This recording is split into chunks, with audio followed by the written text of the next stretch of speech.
तो हेलो मेरे प्यारे दोस्तों, लास्ट एपिसोड के एंड में हमने देखा था मास्टर जियान के कहने पर यूनजी गोल्डन हॉर्न टाइगर से फाइट करने के लिए रेडी भी हो गया था और इसके आगे से ही एपिसोड शुरू होता है। एपिसोड की शुरुआत में हम यूनजी को देखते हैं जो कि फाइट करने के लिए भी पूरी तरीके से रेडी हो चुका होता है, पर वहीं पे हम दो पर्सन को देखते हैं जिनमें से एक लड़की होती है जो कि सोंग फैमिली की यंग मिस होती है और दूसरा उसकी ग्रैंडफादर। असल में एक गोल्डन हॉर्न टाइगर इस ग्रैंडफादर जोंग के पीछे ही पड़ा हुआ था। वो गोल्डन हॉर्न टाइगर काफी डेडली तरीके से उनके ऊपर अटैक्स कर रहे होते हैं। ऊपर से ग्रैंडफादर जोंग भी जो होता है वो अपनी अपनी काफी पावरफुल टेक्निक का इस्तेमाल करते हुए उनके ऊपर अटैक्स कर रहा था। पर तभी वो लड़की जिसकी नेम होती है सोंग कियानजू, वो कहती है ग्रैंडफादर जरा ध्यान से, आपको चोट लग सकती है। पर उसकी ग्रैंडफादर उस बीस्ट से फाइट करने के लिए पूरी तरीके से तैयार हो चुके होते हैं। वो अपनी एक काफी पावरफुल टेक्निक से उस बीस्ट के ऊपर अटैक करते हैं, पर फिर भी वो बीस्ट डिफीट नहीं होता और वो बीस्ट काफी डेडली तरीके से उनके ऊपर अटैक भी कर दिए होते हैं। ये अटैक अगर उनको लगता तो वो सीरियस तरीके से इंजर्ड भी हो सकते थे। पर वहाँ पे मौजूद होता है हमारा हीरो यूनजी और वो उस बीस्ट के ऊपर पीछे से अटैक करते हुए कि अटैक के अंदर अपनी शॉट उस बीस्ट के सिर में घुसा दिया होता है, जिसकी वजह से वो बीस्ट तो वहीं पे हार चुका था, यानी कि वो पूरी तरीके से डेड हो चुका था।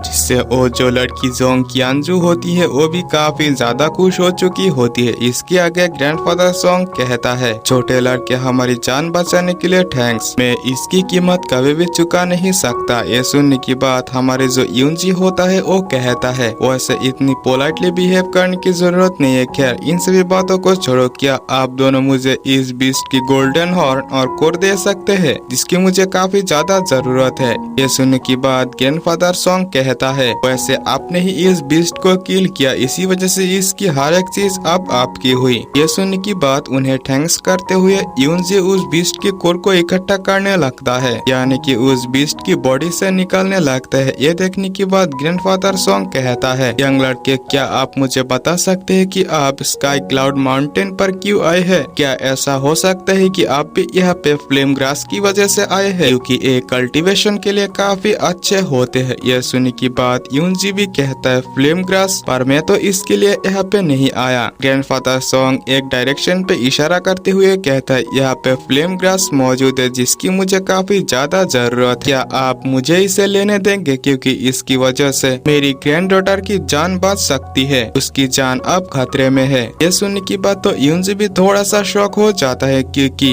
फ्लेम ग्रास की वजह से उसकी जान बच सकती है। पर मास्टर जियान कहती है, तुम उन्हें बताओ कि फ्लेम ग्रास इस लड़की की जो जान है वो बचा नहीं सकती। उल्टा है यूनजी कहते हैं, पर मास्टर ऐसा क्यों? मास्टर कहते हैं, खैर इन सभी बातों को छोड़ो, मैं इस लड़की को ठीक कर सकती हूँ। इससे पहले मुझे तुम्हारी बॉडी को कंट्रोल करनी होगी, इसकी वजह मुझे उस लड़की की जो गले पे सोल क्रिस्टल है वो चाहिए। ये सुनने की बात तो यूनजी भी इस बात पर एग्री करती है। मास्टर जियान उसकी बॉडी के अंदर टेक ओवर करने की बात कहती है। ये जो फ्लेम ग्रास है ये सेकंड क्लास की एक मेडिसिन है, पर ये इसकी बीमारी को ठीक नहीं कर सकते। ये सुनने की बात ग्रैंडफादर सोंग कहता है, इसका मतलब ये हुआ कि आप मेरी ग्रैंड डॉटर की बीमारी को देख सकते हैं, या आप उसे ठीक कर सकते हैं? ये सुनने की बात मास्टर जियान भी कहती है, हाँ मैं ऐसा कर सकता हूँ, पर इसके बदले में मुझे इसके गले पे जो सोल क्रिस्टल है वो चाहिए। ये सुनने की बात जोंग कियानजू सोल क्रिस्टल को निकालते हुए कहती है, सर जी अगर आपको ये चाहिए तो मैं सबसे पहले आपको ये दे दूंगी, और वो इसे तुरंत ही दे दिए होते हैं। इसके बाद मास्टर जियांग फिर से कहती है, वैसे इसकी बॉडी के अंदर 9 इंच स्पिरिचुअल बॉडी है जो कि काफी ज्यादा पावरफुल है। हजारों सालों में बस एक ही बार ऐसा देखने को मिल सकते हैं। सच तो यह है कि ये लड़की उस बॉडी को कंट्रोल नहीं कर पा रही है और इसकी साइड इफेक्ट उसे झेलना पड़ रहा है। और वो कियानजू को हाथ आगे करने के लिए कहती है। कियानजू भी ऐसा ही करती है। मास्टर जियान उसकी बॉडी को चेक करते हुए कहता है, लगभग ये चीज तुम 3 सालों से झेल रही हो, क्या मैंने सही कहा ना? कियानजू भी कहती है, हाँ ऐसा ही कुछ है, 3 साल लगभग 1 महीने हो चुके हैं। इसके बाद मास्टर जियान फिर से कहती है, अब तक तो तुम मर चुके हो, होते, पर तुम लकीली 1 स्टार वॉरियर रियलम तक पहुंच गए। इसी के साथ तुम्हें कई सारे पिल्स वगैरह दिया गया था, जिसकी वजह से तुम्हारी बॉडी के अंदर स्पिरिचुअल एनर्जी की कोई कमी नहीं हुई। इसी वजह से तुम सरवाइव कर पाए, पर अगर नॉर्मल पर्सन होता तो अब तक मर चुके होते। तुम पास ही क्रॉस लेकर कर बैठ जाओ, क्योंकि मैं तुम्हारी इलाज करना चाहती हूँ। और वो ऐसा ही करने लगती है, जहाँ पे कुछ ही देर में उसकी जो 9 इंच बॉडी है उसे काफी ज्यादा हद तक सप्रेस कर दी थी। इसके आगे मास्टर जियांग फिर से कहती है, कुछ दिन बाद मैं फिर से तुम्हारा इलाज करूंगी,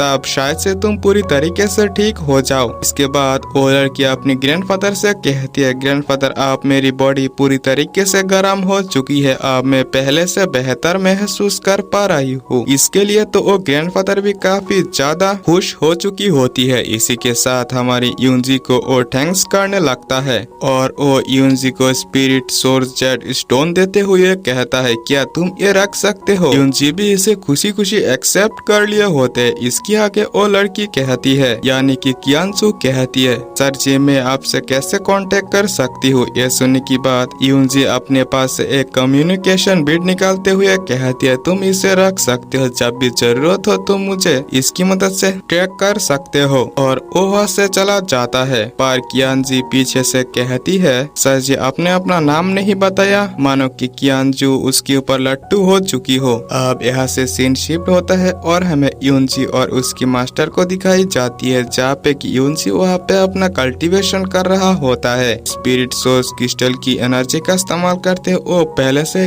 काफी ज्यादा पावरफुल कर चुका था अपनी 5 एलिमेंटल स्वॉर्ड टेक्निक को। कुछ ही देर में उसकी कल्टीवेशन भी कंप्लीट हो चुका होता है। इसके आगे मास्टर जियांग कहती है, मुझे उम्मीद नहीं था कि तुम इतनी जल्दी स्वॉर्ड फोर्स रियलम की 2nd लेवल तक भी पहुंच जाओगे। 1 साल के अंदर अंदर यकीनन तुम स्वॉर्ड फोर्स रियलम की पूरी तरीके से पीक पर पहुंच जाओगे या फिर ब्रेक थ्रू भी कर लो। पर यूनजी अपनी स्वॉर्ड की ओर देखते हुए कहता है, मास्टर मुझे लगता है कि ये जो 5 एलिमेंटल स्वॉर्ड दाव है एक काफी ज्यादा डीप है। इसके बारे में मैं भी अभी तक पूरी तरीके से समझ नहीं पाया। आखिरकार एक किस स्टेज की मार्शल आर्ट टेक्निक हो सकता है? ये सुनने की बात मास्टर जियान कहती है, ये एक सेमी गॉड लेवल की डिवाइन टेक्निक है। इसी बात से तुम इसकी पावर की अंदाजा लगा सकते हो। पर यूनजी कहते हैं, मास्टर मुझे जितना पता है मैं बस इतना जानता हूँ। डिवाइन मार्शल टेक्निक 4 स्टेजेस में डिवाइड होती है, अर्थ, हेवन, मिस्टिक और यालो। पर गॉड लेवल ये क्या है? मास्टर जियांग कहते हैं, ये जो तुम्हारी 5 एलिमेंटल स्वॉर्ड दाव है वो तुम्हारी समझ से परे है। फिलहाल के लिए तुम वो गोल्डन हॉर्न कोर निकालो। ये सुनने की बात यूनजी भी ऐसा ही करती है, जहाँ पे उस कोर को एक्टिवेट करते हुए